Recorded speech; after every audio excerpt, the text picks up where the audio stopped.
I want to speak to you this morning on a new series that I want to start, and I don't know how long it's going to take, so we'll just kind of dive in, and we'll see how long it takes and where it goes and what things are like.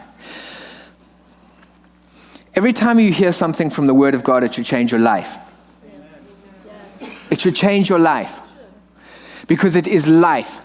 And as it brings understanding and as it opens up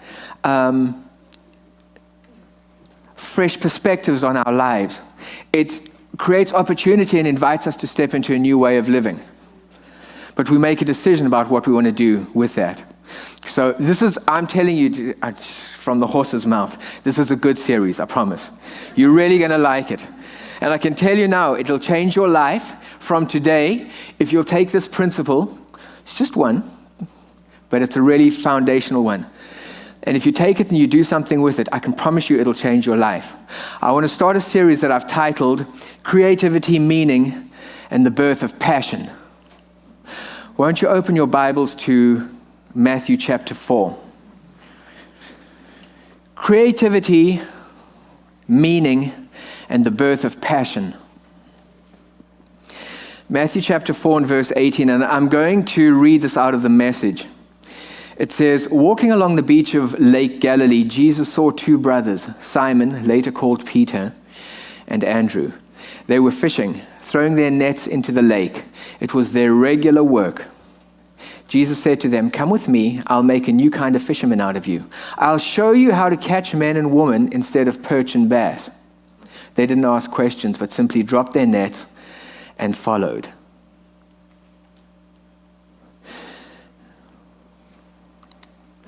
Jesus is walking along the sea. He's walking along the shore. And he's obviously at a place that's close to the harbor. And he sees a couple of fishermen out there, and the fishermen are doing their thing out in the lake. And they're doing fishing stuff. Any good fisherman out here knows about fishing stuff. Being a fisherman is not an easy life. Being a fisherman is a tough life. Being a fisherman requires a lot of you. The fishermen that I know, the best fishing is about 4 o'clock in the morning. So all good fishermen get up and they wake the sun up. But they get up really early and they get going. And if you're going to be a fisherman, you've got to get out and you've got to get your stuff going. The thing about fishermen is fishing becomes a work. It becomes a profession. It becomes something that you end up doing. And when you become a fisherman, there's stuff that you have to do that makes your work what it is. It makes it effective. It makes it functional. It makes it productive. Fishermen go out there and fishermen have to fix their nets. And they have to get their boat together, and they have to launch their boat out, and they have to row out and paddle out to wherever they're going. And they have to throw their net over the thing. They have to pull their net in. They have to get their catch in. They have to put all the fish together. They take the fish all the way in, and they have to go, and they have to scale the fish, and they have to gut the fish and pull out all the terrible insides and cut the head off and the tail and get them to market. And they're doing everyday stuff. Stuff that fills their time, but it puts bread on the table. They're doing everyday work. Jesus says that he has a look out at them, and he sees them, and he sees people, two men, doing regular work. Regular work is kind of a little phrase that begins to define so many people's lives. Very often in life, when we start something new, we start it off because we're excited about it, we have passion about it, we want to get into something new. But it doesn't take terribly long for us to get away down the track, and we suddenly realize that the passion's not there anymore, but the commitment and the obligation is still there. I still find myself doing a lot of things that I have to do. I still find myself engaged in function, making that stuff happen, and I'm doing regular work, but I'm just not having fun. I'm just not finding fulfillment. I just don't find enjoyment out of it. There are lots of people whose lives are characterized by the phrase regular work. The things that constitute their lives and the things that they get involved in, the things that they're busy doing, fill their time, and they may be pretty adept at it. They might be quite good. They might be able to be great in terms of productivity and efficiency. There may be people who are great strategizers. There may be people who do a whole bunch of stuff out there that's really good, but their life is functional. What they end up doing is they're doing stuff that is good work, but they don't feel any sense of fulfillment inside of themselves. Sarah and I, when we were younger, we decided that what we wanted to do is we wanted to have our kids close together.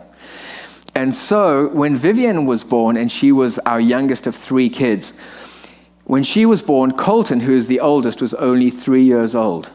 So we had a 3-year-old, a 2-year-old, and a newborn. Those are all the parents out there. Any parent has an appreciation for that.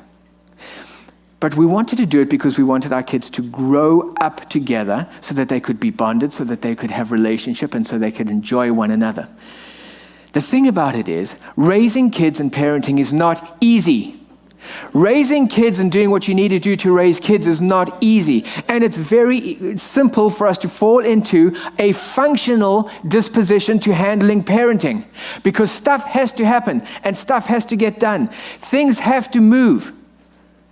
You have to have routine to make sure that things move the way that they are and so that the delivery is there. But all too often what we end up doing is we're so busy and we're so consumed with parenting that we're not getting the fulfillment out of it.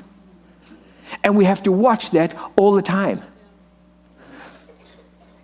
Even now, our lives are so busy because we have 3 kids that need to be taken care of. We have to get them up in the morning. We have to get them going. Everybody gets downstairs. We have to get them woken up because they're still half asleep. Let's have cereal. Everybody has breakfast. Get them breakfast. Get them dressed. Get teeth done. Everybody go downstairs. Grab hold of your book bags. Put your lunches in your book bags. Get in the car. Quickly got to get to school. Got to be there by 10 to 8 because everybody's got to be in their seat by 8 o'clock. 3:30 the bell rings and everybody's waiting to collect the kids. Get them up. Get them home. Everybody unpack, let's eat lunch. After lunch, let's sit down, we've got to do homework. Get homework done. Carter do this, Vivian do this, and Colton do this. We get the whole bunch going, we get everybody moving. Please hurry up and get this finished because we have to sit down and eat dinner because we've got to get Colton out to his baseball game and we've got to get Carter off to his golf and Vivian doesn't want to go to either one, so we've got to find a place to put her. Then everybody comes home and everybody's tired all over again and they're all hungry, so we've got to find snacks for everybody and then everybody's got to have a shower and then everybody's got to do teeth and don't forget to floss and rinse. Get in your bed, read a book, say your prayers and good night. 9 o'clock at night. It's very easy when you're a parent to live out of function as opposed to living out of heart. The problem with it is you can get into routine and you can really do it well. You can be so efficient in running your household. You can be so productive in the way that you make your kids deliver what they need to do. The problem with it is after a period of time, you sit back and you say, where is the fun? Where is the enjoyment? I don't get any sense of reward from what I'm doing because I'm living out of function and I'm not living out of heart. You see, when I parent out of heart, it changes everything. Because when I parent out of heart, I'm interested in who you are. And I'm interested in where you're going. And I'm interested in what you're going to make of your life. And I'm interested in developing relationship with you so that the two of us can come into communication. So that you can understand who I am and I can understand who you are. And we can share with one another and build a bond that should last a lifetime. I'm parenting from the heart.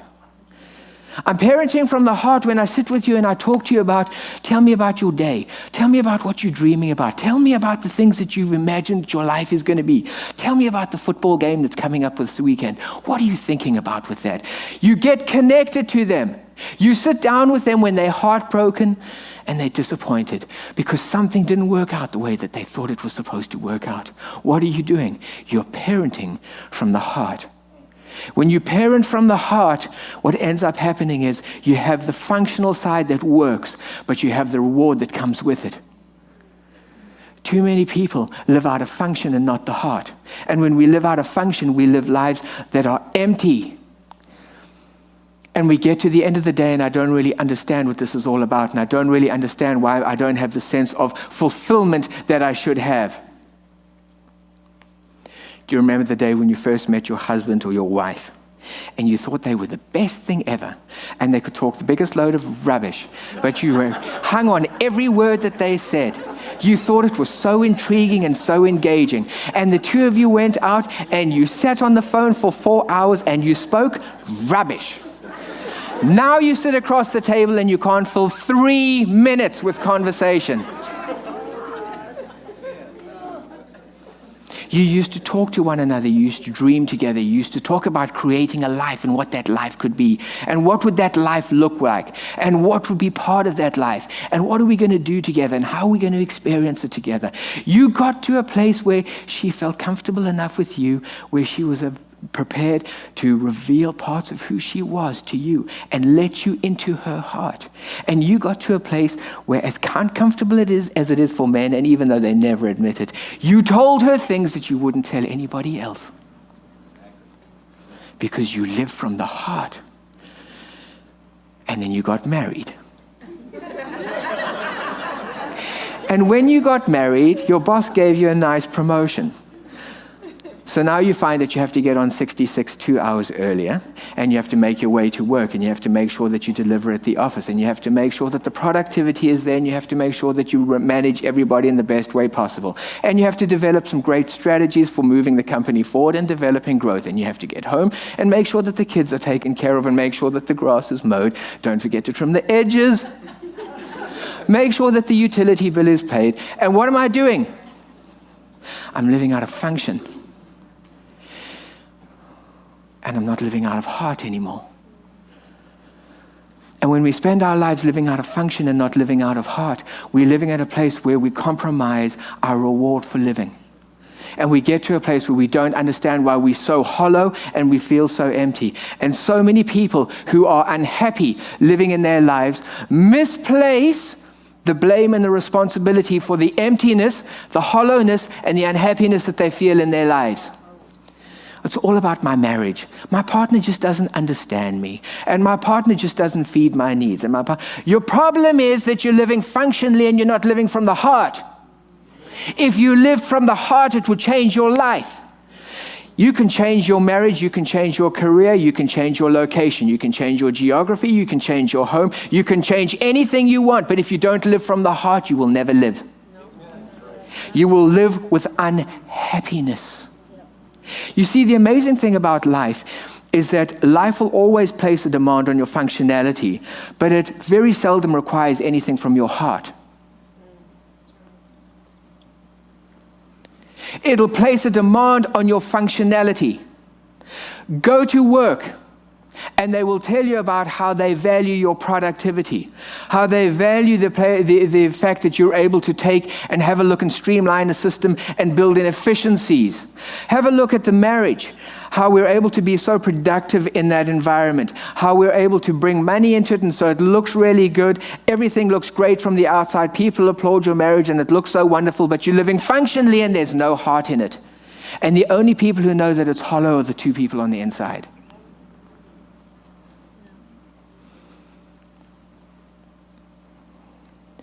Life demands functionality.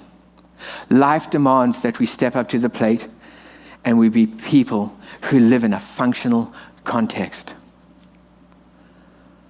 And it demands very little of our heart.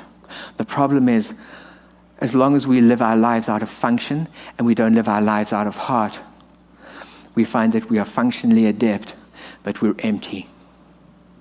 And when we're empty, we're unhappy.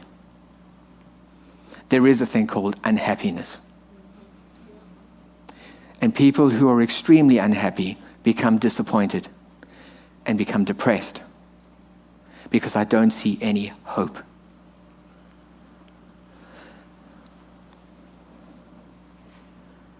A life characterized by productivity may look good from the outside. But unless we have heart in it, the question is it really a life worth living? You see, your heart is important. Your heart is extremely important because it's from your heart that you birth things like meaningful work. God put something on the inside of you and birthed something on the inside of you that He wants you to do and He wants you to live. The problem with it is all too often we go down channels and we go down roads that are functionally acceptable, but they're incongruent with our heart. I love numbers. I love economics. I know what I'm going to be. I'm going to be an actuary because I understand that actuaries earn more money than anybody else. That's a great career for me. It's functionally motivated, it's functionally driven, but it's incongruent with my heart. But that doesn't matter So I make choices in my life that functionally look good, even if it's incongruent with my heart. And when I go down that avenue, I find myself unhappy because I'm not being true to who I am and what I'm all about. You see, our heart is important because it's from our heart that we begin to value certain things. We find worth in certain things. And the things that we find worth in are the things that we worship, the things that we are intimate with. And the things that we are intimate with are the things that we become like. The things that you value, the things that you esteem, the things that you find worth in is all birthed out of your heart. And depending on what you find worth in, what also comes out of your heart is sacrifice. I'm prepared to sacrifice my time in order to do this because that's important to me. I'm prepared to sacrifice energy over here into this area over here because this is important to me. I'm prepared to sacrifice money over there as an investment in here because this is important to me. Everything that you find worth in, everything that you prepare to sacrifice for comes out of your heart. It's out of your heart that is birthed faith. Faith is birthed out of heart. The reason that God put faith inside of you is because He wants you to experience and He wants you to walk into a dimension of living that you're not capable of generating on your own. And He wants you to move into a dimension of living that you can experience as long as you connect it to your heart and you can live out of faith. There are times where you go through challenges in life. There are times when life seems really hard and really bleak. There are challenges in relationships, challenges at work, challenges in many different places of life. And when you're going through a tough challenge, one of the things that you need is hope. Hope is birthed out of your heart. If you don't have hope, you've got nothing to hold you and to manage you through that situation. It's birthed out of your heart. Love comes out of your heart. Your ability to get to that place where you sit and say, you know what? I want to get to a place where I can spend my life in relationship with somebody else. Where somebody else is able to see into who I am and know who I am, the good, the bad, the ugly, the warts and all, and says, you know what? I love you for who you are. Our ability to take who we are and want to discover somebody new and see what they're about and discover who they are and invest of myself in somebody else because I love them. My ability to form relationship with God all comes out of love, which is birthed in the heart. My first introduction to God comes out of my heart. Where do I hear God? I hear God in my heart. He speaks to me inside of myself. As I'm connected to my heart, so I get myself and position myself in a place where I'm able to hear what He's saying to me and do the things that He asks me to do. I learn to live out of relationship with Him when I'm connected to my heart. If I lose my heart, I lose everything. And there are too many people in the world who've lost their heart. They are functionally accomplished, but they're heartless. And they don't know what life is all about. Life can be deceptive because the things that we value in life are not necessarily the things that are valued by the heart. When you live out of functionality, you can accomplish. When you live out of functionally, you could be a great student. You can be a great athlete. You can be a great business person. You could be a great actor. You could be a very accomplished person living out of function. The question is, where is your heart? Because it doesn't matter how accomplished you are in your life. If your heart is not engaged, you will be empty. That's why so many people who are so accomplished, people look at them and they say, I don't understand. They seem to have had it all. They seem to have had everything. Why would they do fill in the blank? Why? Because I'm functionally adept, but my heart is not engaged. I've never learned to live from the heart. When Jesus spoke to Simon and Andrew, He never spoke to their function. he spoke to their heart. He never spoke to their function, he spoke to their heart. I believe that what's in there is a paraphrased version of really the discussion that took place. I think what Jesus was saying to them was this: I see your regular work. I see what constitutes your life. I see your regular everyday existence.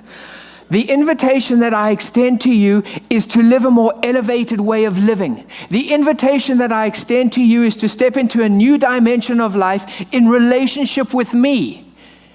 Would you like it? Nobody wants to be more functional.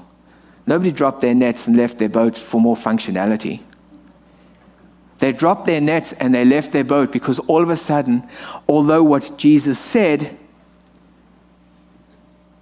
intellectually made sense to them, he captured their heart.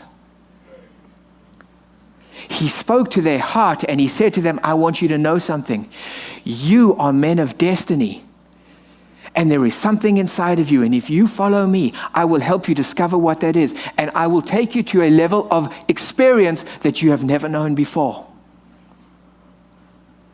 The invitation was a heart invitation, not a functional invitation. Jeremiah 1 verse 5 says, before I formed you in the womb, I knew you. Before I formed you in the womb, I knew you. Think about that for a minute. What he's saying is, when I created you as a spirit being, when I created who you were, before I wrapped that spirit being in flesh and put you inside your mother's womb, I knew who you were. What it speaks of is you were so important to me that before you were given form in a fleshly capacity, I knew who you were.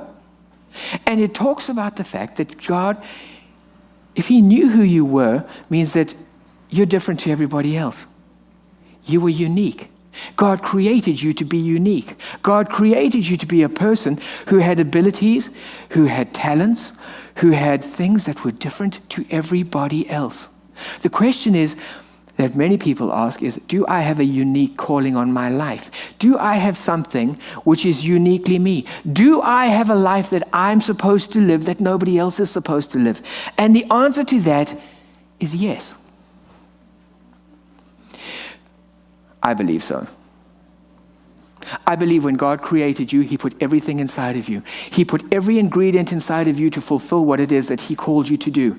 And I think the thing about it is he took that little package of potential and he took that package and he wrapped it in flesh and he put it in your mother's womb. And he said, I knew you before you were in there. I knew you before you were flesh. And when you were born, what ended up happening? As long as we live functionally, we live disconnected from our potential.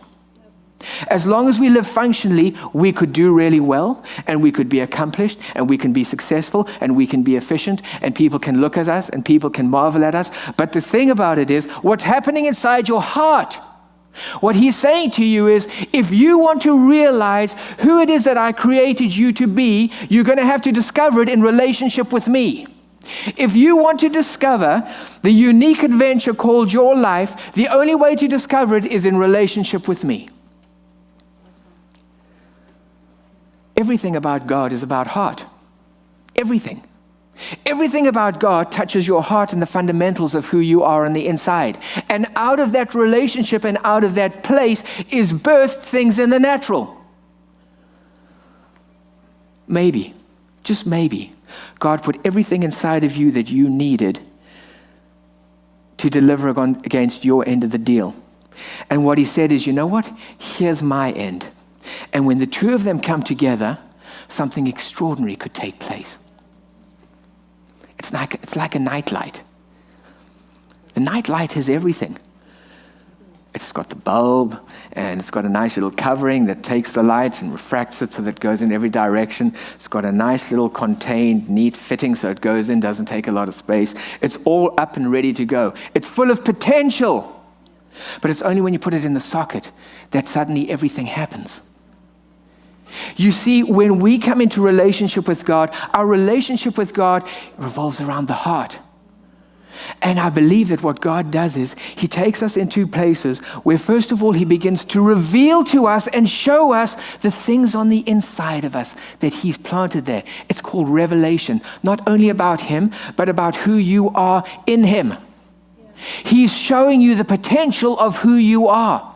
Not only is he showing you that stuff, but the invitation is for you to step into a dimension of living in relationship with him, where he's prepared to take those things and say, how do I take those and how do I make them an extraordinary life that you experience?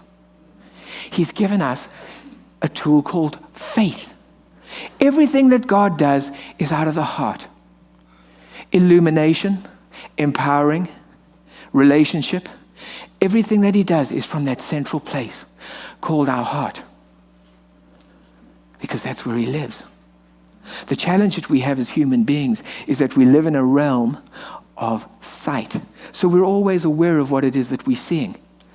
And so when we have a look at somebody, what we end up doing is we give that person an identity based on what we see and what we understand. So when people look at me, they say, okay, there's Gavin, and he is a pastor, and he has a wife, and he has 3 kids, and he lives in a nice home with well-kept lawn.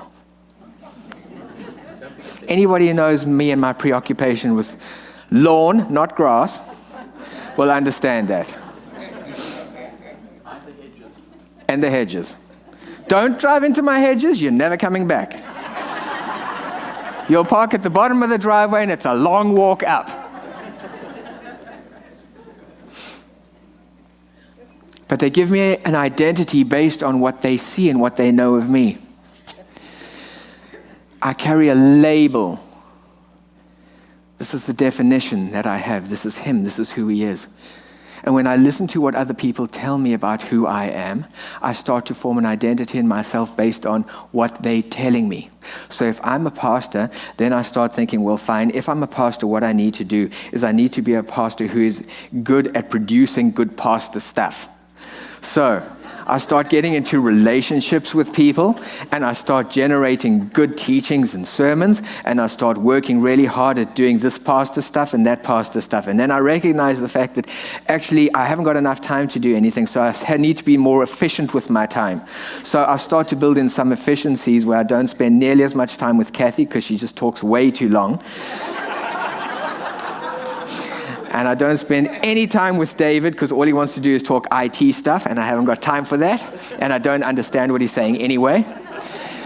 So I start to build some efficiencies into my life.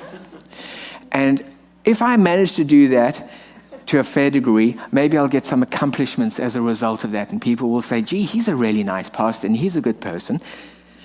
But what are we doing? We're building our life around functionality. We're building our life and we're building our world around an identity that people have given us in terms of the way that they see us. And we're trying to live functionally out of the label that's been put on who I am. The moment that happens, we end up in a dangerous place, because what ends up happening is we live out of obligation as opposed to living out of desire. As a pastor, I'm obligated to do this, and I'm obligated to do that, and I'm obligated to look this way, and each one of you is exactly the same. Every one of you carries a label today. The question is, how are you living out of your label as opposed to living out of your heart? Are you living out of responsibility, or are you living out of desire? Because if you're living out of responsibility, you're living out of functionality. Nothing wrong with functionality unless that constitutes your life. Because when it's functional, but there is no heart, we end up in trouble. You see, the moment we embrace a life of functionality, what we do is we take something called meaning and we replace it with business. We take something called creativity. God's called each one of us to be people who are creative. You may have a look at it and say, I'm not creative. I don't paint pictures and I don't do nice drawings. It's not about whether you are creative in that context. You are creative because you were created in God's image. You were created to be a person who sees and gives birth to things. You may give birth to things in very different ways, all of which are creative. I can draw. I can paint. Sarah can cook. She does the way that she dresses. Other people are adept at birthing businesses. People are adept. People you give birth in different ways. But you were born to be creative. The problem with it is, in the modern world, we've replaced creativity with efficiency. You're not producing anything when you're efficient. All you're taking is something that currently exists and trying to make it more streamlined and make it run more effectively, but you're giving birth to nothing. We live relationships that are functional as a substitute for love. They look really good because I've accomplished at work. And you know what? We live in a nice house, in a nice neighborhood. We've got lovely green grass, well-trimmed hedges. Our kids go to a great school. Everybody looks really nice from the outside. But if you had to go inside and you had to speak to people on the inside, what you would find is a whole bunch of hollow people. I can be functional but empty. I can look really good, but I could be miserable on the inside. The journey of everybody's life is not the journey of what we see. It's the journey of the heart. That's where you find yourself. When God speaks to you, when God calls to you, when God meets with you, everything that he does is through the heart. The potential of who he's called you to be is on the inside of you. Ignite it.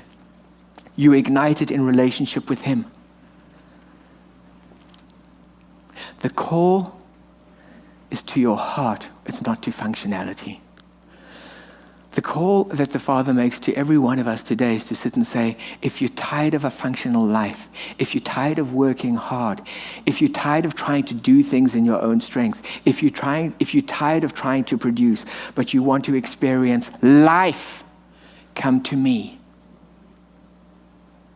It's a heart invitation.